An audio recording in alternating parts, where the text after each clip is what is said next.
Let's proceed to detection of double sideband suppressed carrier signals. And actually we have two techniques for detection. One can be by using coherent detection or synchronous detection, we say. In coherent detection, the receiver's locally generated carrier should be in phase with the transmitted carrier.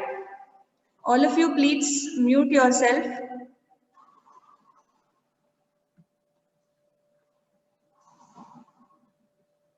So, whatever carrier we generate locally at the receiver, it should be in phase with the transmitter's carrier. Then we say this is coherent detection or synchronous detection. So, please remember this every time. Whenever we talk of synchronous or coherent detection, it is in phase. The receiver's carrier should have same frequency and phase as the transmitted carrier. So only then we call it as synchronous detection. Receiver is in perfect synchronism or coherence with the transmitter. That is coherent detection. Other than this, coherent detection is a primary technique whenever we talk of suppressed carrier signals. So, double sideband suppressed carrier is the first of its type, which we have discussed. So, in suppressed carrier signals, coherent detection is the best technique for detection, and that increases the complexity of the receiver because we have to see that the receiver's locally generated carrier will somehow have the same frequency and phase as the transmitter's carrier. That is quite a difficult task. We'll see how we will achieve it a bit later. Okay, we have a technique to achieve that also. So that will increase the complexity of the receiver. Anyway, so the other possible detection technique for DSP-SC is using envelope detector. You can ask, how can we use envelope detector when the carrier is suppressed here? The thing is, we do something known as carrier reinsertion. So at the receiver, we will reinsert the carrier. The main problem for us for the need for suppressing the carrier was the power involved. So lots of power would be consumed when carrier had to be transmitted along with the sidebands. So we tried to suppress the carrier, right? But now if we don't have the carrier, our demodulation or detection technique becomes complex. So we can try to reinsert the carrier at the receiver and try to demodulate. But again, that comes with its own set of problems. We'll check each and everything now. So first we'll talk about coherent detection, which is the primary detection technique for DSP-SC. And here, what do? We pass the message, we have to obtain the message signal from the received DSP-SC signal by first multiplying the received signal with a locally generated carrier signal. And then that product, we use a simple product modulator or multiplier for that. And then we pass on the product through a low pass filter. Why low pass filter? Please remember, at the receiver, our aim is to get back the original message signal. Okay. So here we are talking of the receiver side. Our aim is to get back the message signal, and our message signal is a baseband or low frequency signal. So if I use a low pass filter at the output after the multiplier, I'll be able to filter out the required message signal and eliminate all other terms. There will be many product terms generated. You can eliminate the other terms and get back the required message. That's our aim, and that we can fulfill. So coherent detector looks very simple at the outset, but the main problems in that we'll see. So here first we will assume the local oscillator signal is exactly in coherence or synchronized with both in both phase and frequency with the transmitter's carrier wave. Okay. So whatever was the transmitter carrier wave, we are going to say we are going to reproduce the same wave at the receiver.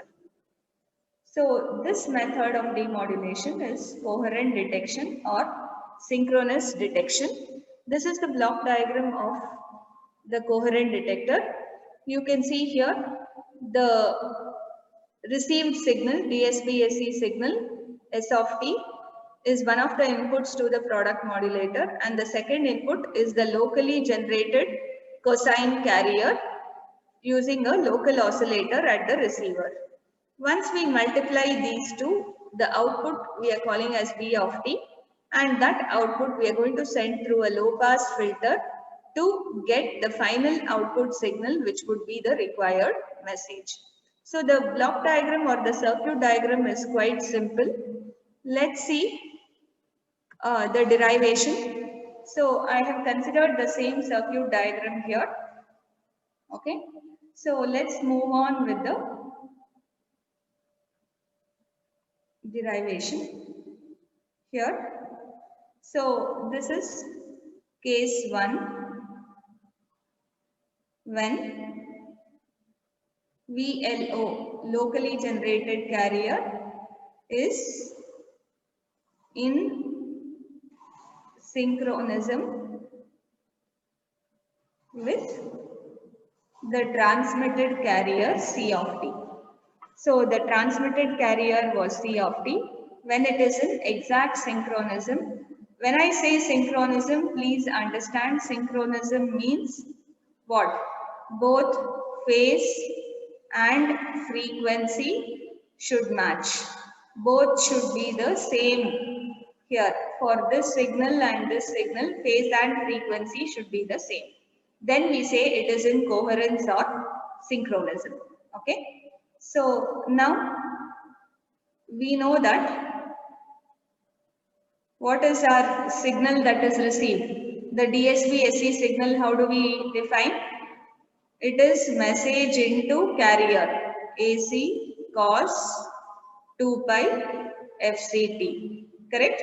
This is the received signal. Next, the locally generated signal VLO we have written is, first I'll consider this phi as 0. I'll consider this phi not to be present.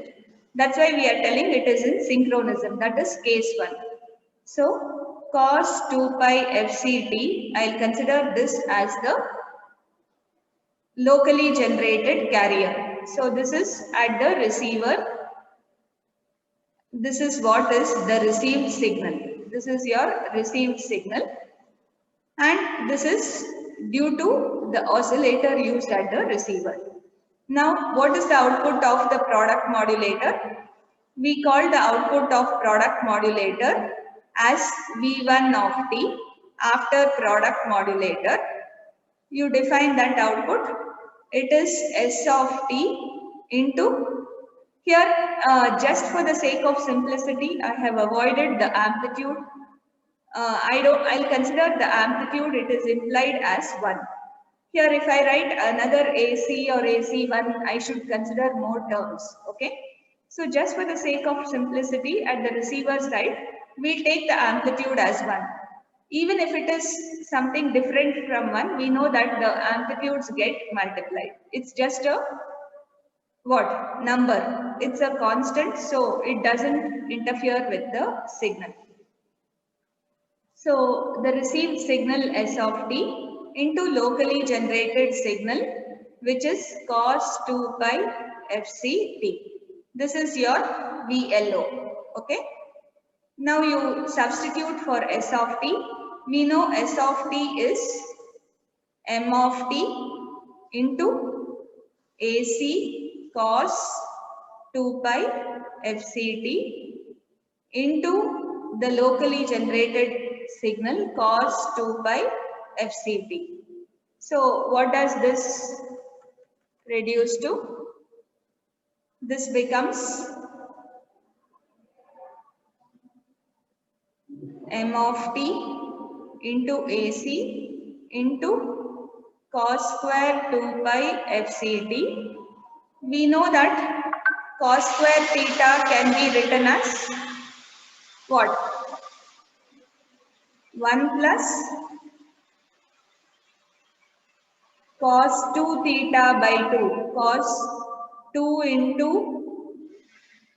2FC or 2 by t by 2. Correct? I can write cos square theta as 1 plus cos 2 theta or 1 plus cos 4 pi FCT. So that 4 pi FCT I have split it like this. Okay. Now this is nothing but V1 of t is m of t into AC by 2, the first term when I multiply, plus m of t into AC by 2 cos 2 into 2FC by t. So this is the second term.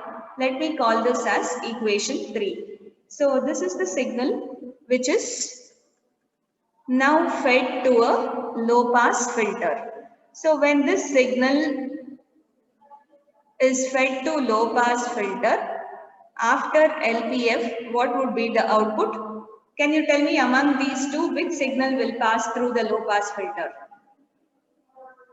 In the two terms, please tell me what would be the output. Yes? Ma'am, the first term passes. Yes. Why doesn't the second term pass? FC is a high frequency. Yes, this is a frequency which is twice the carrier frequency. Actually, we know the carrier frequency only is much greater than the message frequency W. So you can imagine 2FC will be still larger than W. So surely this term will not pass through low pass filter, only this term. So you will get the final output as m of t into AC by 2. Do I have the required message signal now? M of t is the required message and it is scaled by the carrier amplitude or half the carrier amplitude. Hence, required message is obtained. Hence, required message signal is obtained. Right? So, can you draw the spectrum for equation 3? Let's try to draw the spectrum for equation 3 and you will be able to see what is the effect of low pass filter. So I am drawing the spectrum directly. This is 0, this is your positive frequency and this is negative frequency. So m of t into AC by 2. What do you think would be the representation of this in frequency domain? By now you should be familiar. What is m of t equivalent in frequency domain? M of f, right?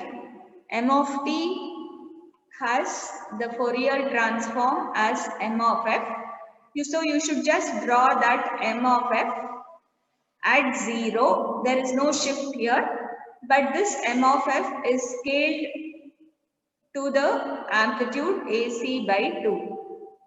So the first term represents this signal.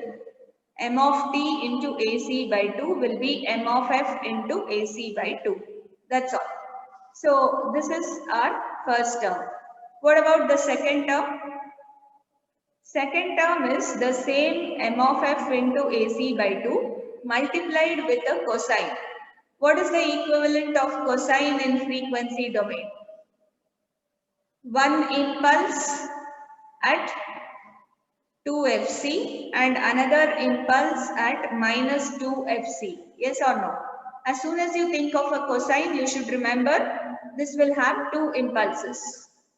So if I multiply m of f with cosine, this will get converted to, sorry, m of t with cosine, this will be m of f convolved with delta into AC by 2, we have it as it is.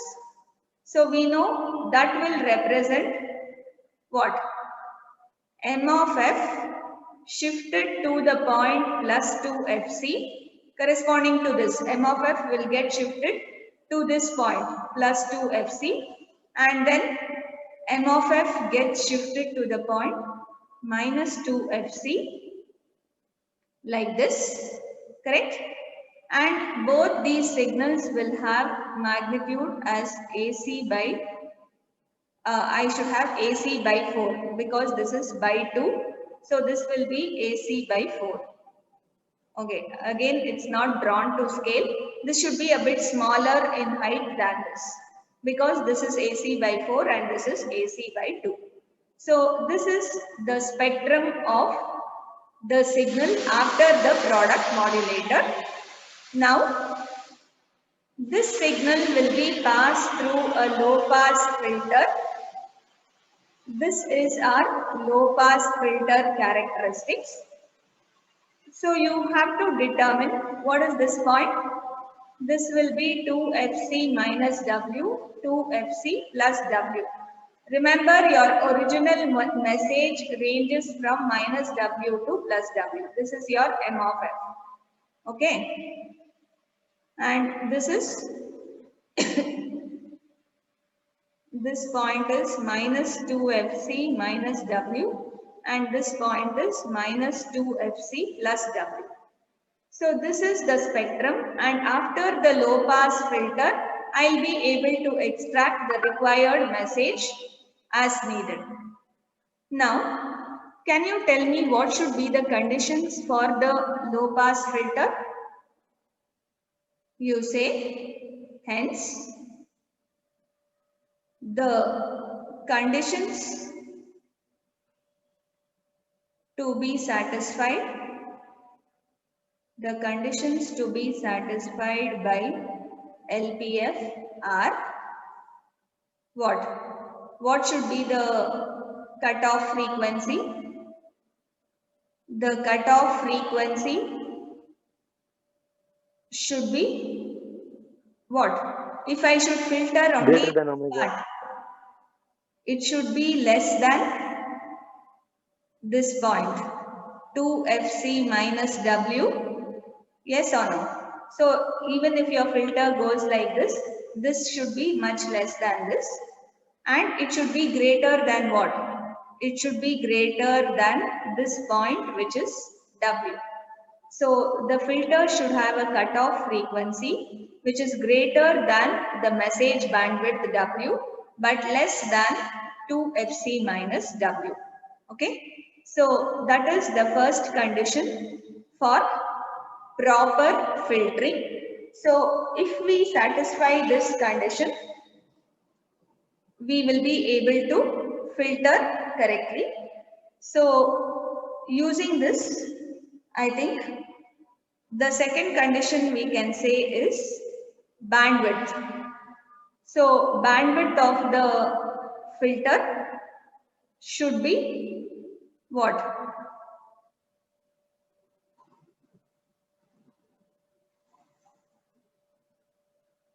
It should be in this range only. Your cutoff frequency is also the bandwidth only. Cutoff frequency, see, for a filter like this, if I say cutoff frequency FC, from 0 to FC or FC minus 0 is your bandwidth. Okay, please remember. This itself is the bandwidth. Next, I can say the condition for proper cutoff, to ensure proper cutoff, is this frequency, highest frequency component of the message should be less than the lowest frequency component which I see in this shifted signal. in the message which is shifted to 2FC, the lowest frequency component is 2FC. So this condition should be satisfied. Rearranging the terms. So if I rearrange these terms, what do I get? This minus W coming to this side. 2W should be less than 2FC, or simple condition, W should be less than FC. So, if this condition, the message bandwidth should be less than, much less than carrier frequency, then you can filter the required signal correctly. So, this is all about proper detection or correct detection. Now, let me consider case 2, that is when there is a phase error. So if there is a phase error in the locally generated carrier, so in simple terms, this is how we generate. This is your local oscillator. This is your received signal S of t. This is your product modulator. Here you have your low pass filter, and this is the final output. So here you just write the locally generated carrier VLO is cos 2 pi FCT plus phi. I am considering a small phase difference between the transmitter's carrier and the receiver's carrier. Okay. Okay, there's lots of noise here. They are doing some construction work. I hope you are able to hear me. If you have any problems, please let me know. Okay. So here you just say consider the locally generated carrier has a small phase difference phi from the transmitter carrier. From the transmitted carrier, the locally generated carrier has a small phase difference phi. So that phase difference I am considering in the equation like this. So again we have to proceed in the same terms. You just have to find what is the output here, V1 and then V0. So as usual, let's say, therefore, V1 of t is, what was S of t? I'll directly substitute S of t, or if you don't remember, you write cos 2 pi FCT plus phi. So S of t into VLO. VLO is this. This is instead of S of t, I should write M of t message into AC cos 2 pi FCT. This is your DSB-SC signal. This is the DSB-SC signal into cos 2 pi FCT plus phi, the locally generated carrier. So you just multiply here M of t into AC remains as it is. This is in the form cos A into cos B. What would be the form? If I want to write it as a sum of cosines, this will be cos of A plus B. So cos, let me say 4 pi FCT plus phi. This is A. This term is A and this term is B. So cos of A plus B means cos 4 pi FCT plus phi plus cos A minus B, which will be 2 pi FCT minus 2 pi FCT cancels, minus phi. Even if I write minus phi, cos of minus phi is cos phi only. We know that it is an even signal. Cos of minus theta is cos theta itself, divided by 2. Cos A into cos B can be written as cos of, here if you want you can write cos of A plus B plus cos of A minus B, the whole thing divided by 2. That's all we have done. Okay. So we have just simplified this. In the next step, let us try to find what would be the output of the low pass filter. So I'll just multiply. This is m of t into AC by 2 cos 2 pi into 2 FC into t plus 5 plus m of t AC by 2 cos 5, this term, m of t AC by 2 cos 5. This is your V1 of t. Let me call this equation 4. Now, when V1 of t is sent through a low pass filter, the output would be what? What is the output of the low pass filter? Among these two signals, which is the low frequency signal? Naturally, the second term. This second term has a cos phi, where phi is a phase, right? But cos, if this phi is, for example, let me say 10 degrees. So cos 10 would be a number, okay? So any number means when I multiply this AC by 2 with some other number, the scaling factor, amplitude scaling happens, but no change in phase. So this would be the low frequency signal. So the output of the low pass filter would contain the low frequency signal like this. This is the output after the low pass filter, and surely this term will be removed because it is at a frequency which is double the carrier frequency, 2fc. Okay. So I don't have any 1 here. So I don't have any terms at 0 frequency.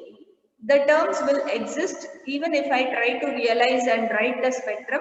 This term exists at a frequency 2fc. Whereas this term exists at 0 frequency. So this will pass through the low pass filter. Okay. So now what would happen? What would be the problem if this is the output? Say, if this is the output, many conditions, many things can happen, or one of the following things can happen. What are they? First thing, if phi is 0, if the phi or the phase shift becomes 0, then what would be the output? V0 of t will be m of t AC by 2 into 1, cos 0 is 1. So is this correct demodulation?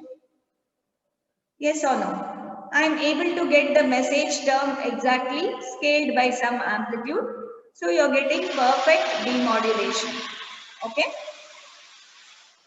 Whereas in the second case, if the phase angle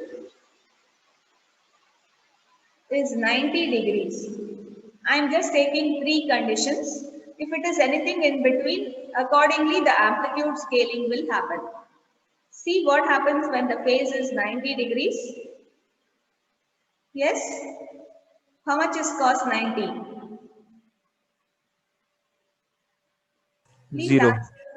0. So the output becomes 0. You are not receiving anything. Nothing is received. And this phenomenon of not receiving anything or not being able to receive anything because the local carrier or locally generated carrier had a 90-degree phase shift with the transmitter's carrier. See how the phase affects. You generate a carrier locally and that phase was 90 degree with respect to the transmitted carrier. You'll receive nothing at all or you'll receive 0. And this effect is called quadrature null effect. Please remember, they often ask this term for 3 to 4 marks in the exam. What is quadrature null effect? Quadrature null effect is a phenomenon where in DSB-SC signal reception, if the locally generated carrier is 90° out of phase with the transmitted carrier, we receive nothing. We receive zero signal. Okay?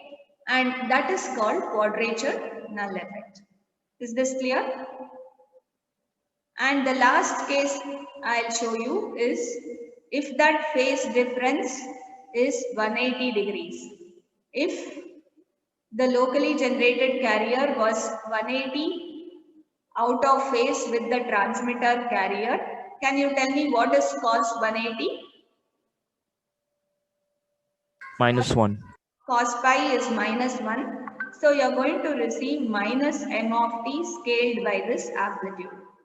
So you have an inverted message, but even this is okay, provided you have exact 180 degrees. Anywhere in between, you will face different problems, but the worst case is this. The middle one is supposed to be the worst case reception, which causes zero received signal or quadrature null effect. Okay, so this is about having phase error. And the last case, case 3, is when we have frequency error in the locally generated carrier signal and the transmitter carrier signal. Okay, so if the meeting ends, please join back. Let's assume, as usual, we have the product modulator, we have the local oscillator. You can just show something like this. This is your received DSB-SC signal, S of t. This is local oscillator, and this I am going to consider as cos 2 pi f1 into t, where f1 is fc plus or minus delta f. That is, I'll consider the frequency of the locally generated signal to vary from the transmitter's carrier frequency by a small amount, which is delta f. And that variation can be in the positive direction or in the negative direction. See, this delta f can be as small as 1 hertz, even 0.1 hertz. It can be very small or it can be as large as 10 hertz or 100 hertz, anything. So the change between this locally generated carrier and the transmitter carrier is a small frequency delta f.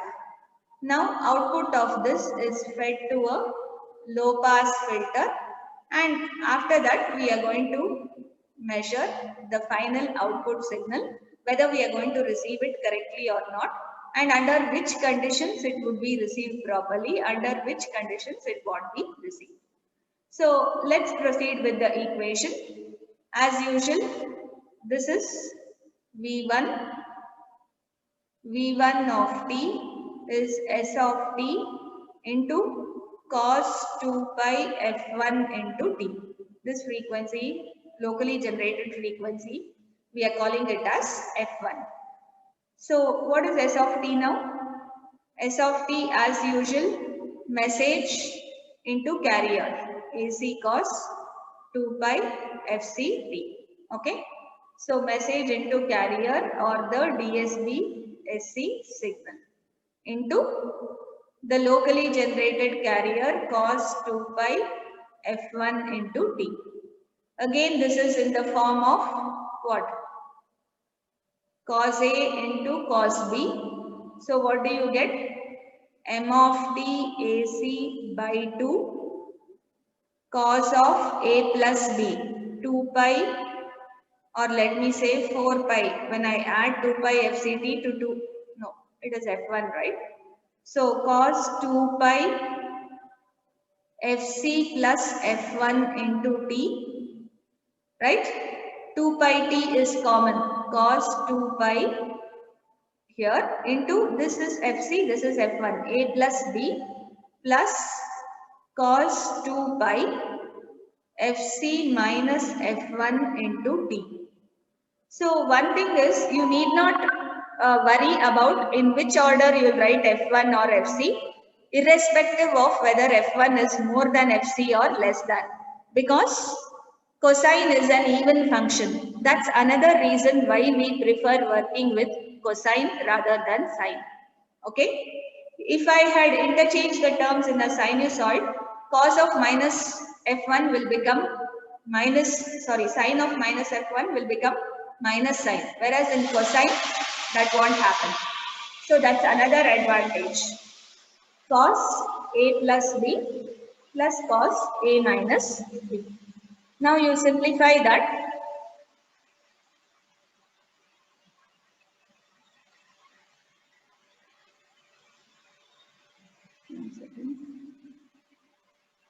Okay. So this is m of t ac by 2 cos 2 pi. Here, if I consider f1 as fc plus delta f, okay, say if f1 is fc plus delta f, I'll have plus fc plus delta f into t. This one cos 2 pi fc minus fc plus delta f into t, right?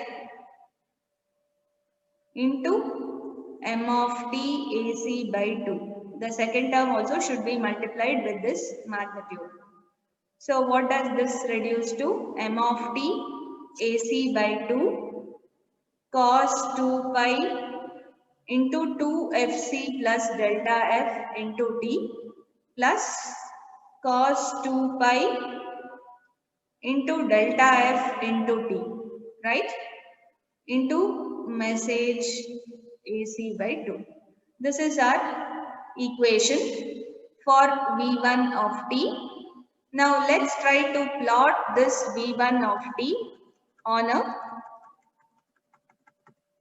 spectral graph using frequency domain analysis. So let me consider to show you how this would work. If I consider this point as 0 and this is the what? Spectral equivalent of V1 of t, V1 of f. Where would this lie? See, this is m of t into cosine means it is m of f convolved with impulses, right? So it will be shifted version of m of f. I'll have one somewhere here at 2fc plus delta f. Here you're going to have your m of f into ac by 4 it will become. If I draw a double-sided spectrum, this is minus 2f. Cosine signal will be represented by two impulses. Whenever you convolve m of f here with those two impulses, delta f minus this frequency 2fc plus delta f and f plus that frequency 2fc plus delta f. So all you have to do is mark that frequency and shift the message to those points, and amplitude should be halved. So this should be having amplitude AC by 4. Okay. So I need not write m of f here. It's shifted version. Similarly, what about the second one? The second one lies at frequency where plus delta f and minus delta f. Now, it depends on how large this delta f is. Say if delta f is usually very small, the shifted version of message will center at plus delta f. Another shifted version of message will it will center at minus delta F like this. So what you are observing here is a overlap, right, in this range. Now, what do we use to filter out the required signal? At all receivers, you use a low pass filter to filter out the received signal. Okay. So this is delta F plus W. This is 2FC plus delta F minus W.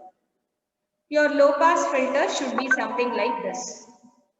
When will I be able to get the correct message? Yes or no? No, If ma'am. you have an overlap like this, surely you can't expect a proper message. You can expect only a distorted message. This overlap causes distortion in the received message. Distortion in the received and filtered message. So after low pass filtering, even if I filter out, I have a small portion of the other sideband or the other side spectrum which has filtered out here and overlap. Hence, we will get a distorted version. Whereas, say in the same case, if this delta F was somewhere here and I could get the complete message somewhere like this, even in this case, what would happen? In this case, what would happen? Your low pass filter should cover till here. If your low pass filter had a value more than delta F plus W, then you would detect correctly. But if the cutoff frequency of the low pass filter was somewhere a little near W, usually we expect the message signal to have highest frequency component as W. So we will keep the cutoff of low pass filter somewhere a little above W, that's all. That's how we are going to get the correct output. But here, if this delta F is too large, there is a chance that your W will be somewhere here only, and you may not filter out the correct received signal. So there are multiple chances of error here, and all that error is not required, and hence frequency error and phase error should be avoided at receiver whenever we design a synchronous receiving system. Okay, so all of you just write it as a note. Please note. Please note. Even in case of frequency error, the chances of correct reception and demodulation are very small. Hence, in any coherent receiver,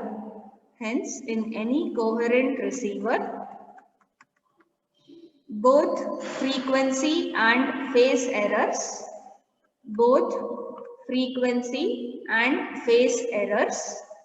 should be avoided. And this is possible with a very useful technique known as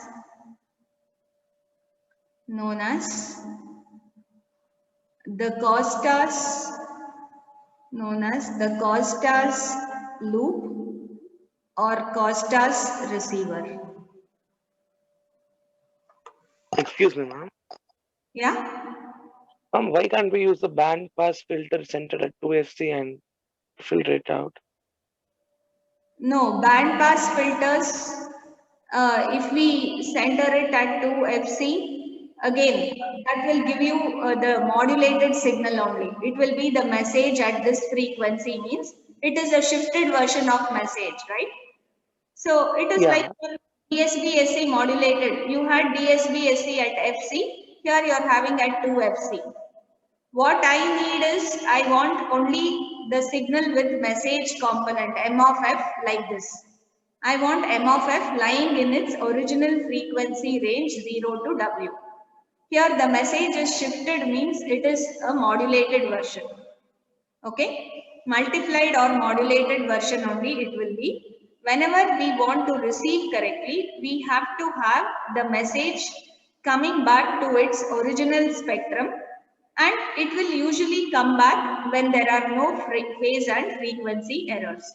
So if you did not have any phase or frequency error, we saw there was one M of F into AC by 2 component at 0, and I could filter out this message correctly. Is that clear? Yes, ma'am. Okay.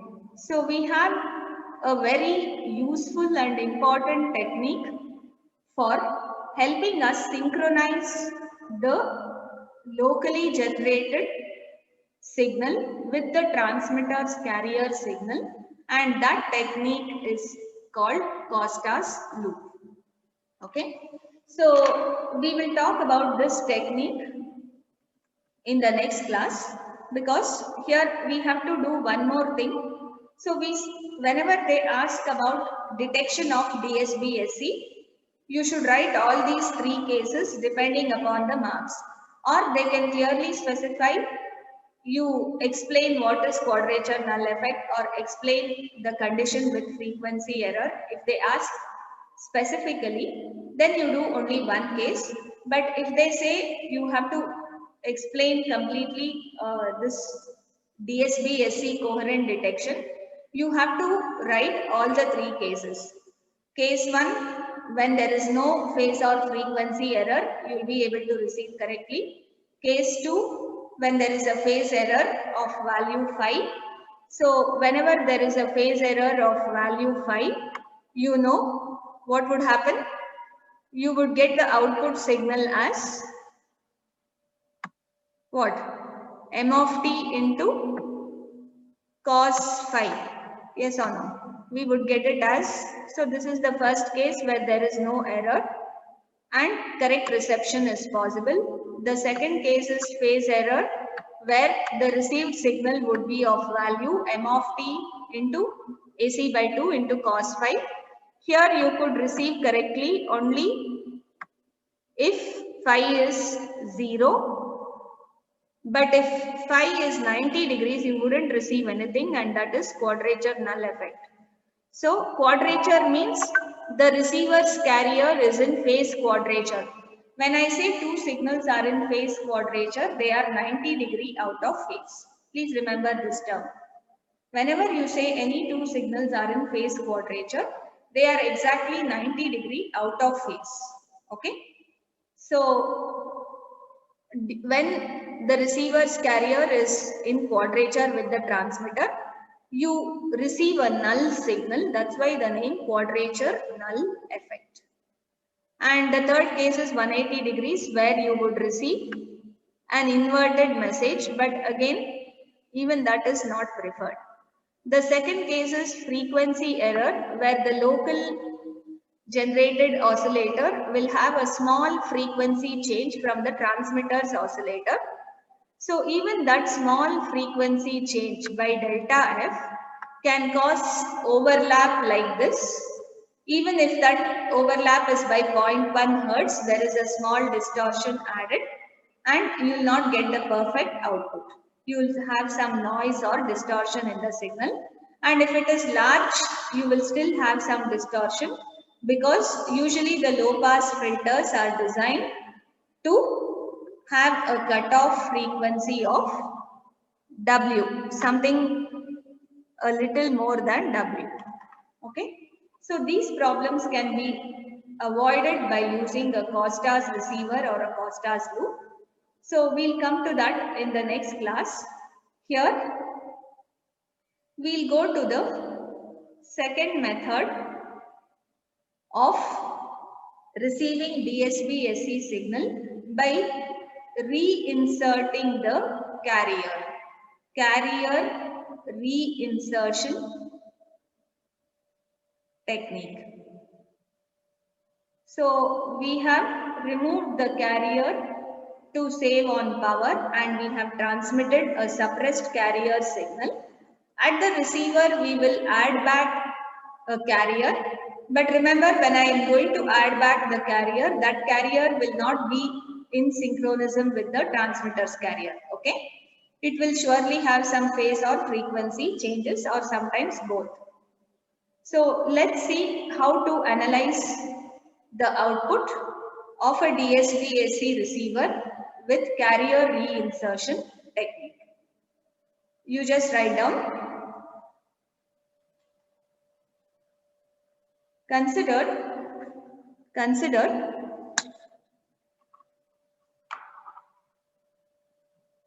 adding a non-coherent carrier. Consider adding a non-coherent carrier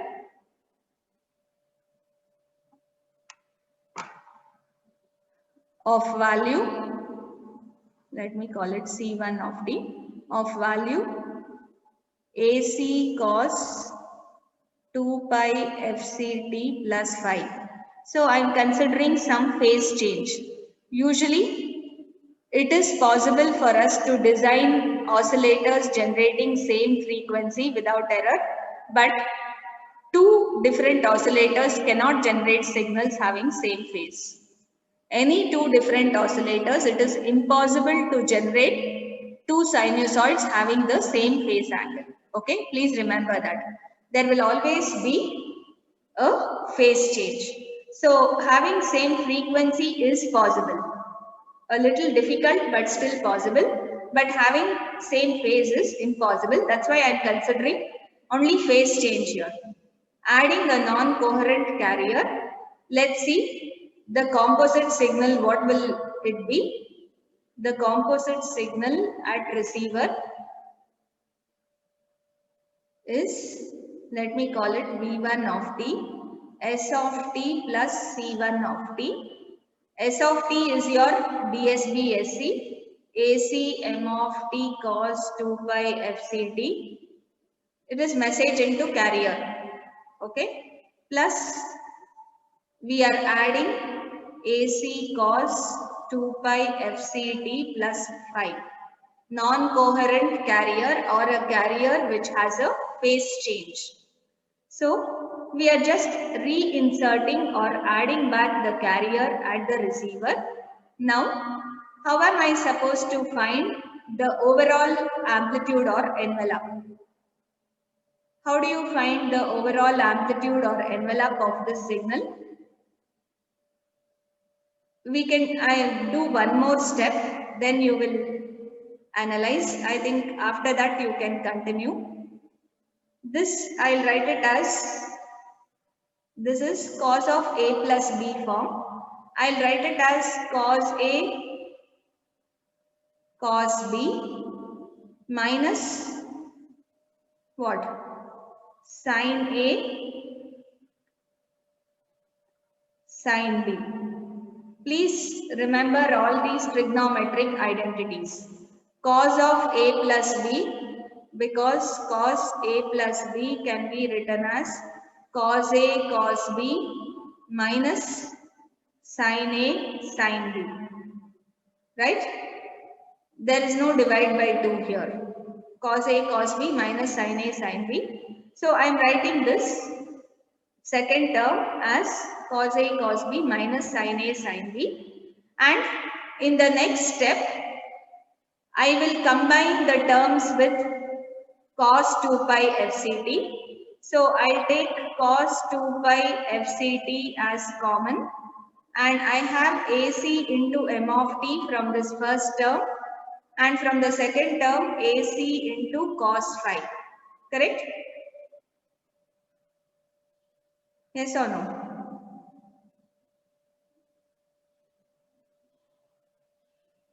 Okay, taking cos 2 pi FCT as common, minus AC what? Sin 2 pi FCT into sin phi. I'll write sin phi here. See, if you consider this term as the magnitude and this as the phase, again this is the magnitude and this is the phase. This is in the form what? What is the standard form? How can I find the envelope of this? How do you find the envelope of this signal? Yes? How do we find the amplitude of a signal in the form A cos theta minus B sin theta? If you have something like this, minus or plus B sin theta, how do you find the envelope or amplitude? What's the magnitude of this? Amplitude is nothing but a magnitude function. How would you extract the magnitude here? Isn't it root of A square plus B square? See, when you have any signal in the form of some A cos theta plus B sin theta, general magnitude of this function or amplitude of this function is given as root of A square plus B square. Same thing now, this signal, call it equation 6, 2 minutes. All of you drop in your USNs.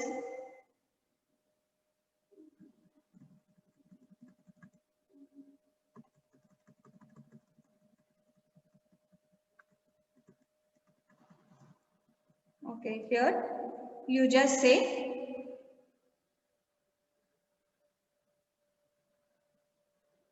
when V1 of t is sent through an envelope detector. Now I am sending this through an envelope detector, this signal. Then output V0 of t is equal to root of AC here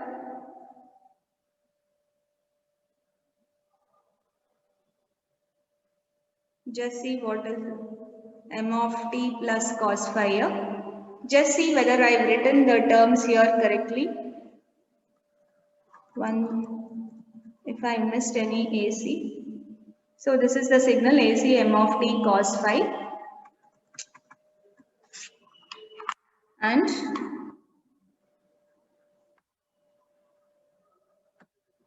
this is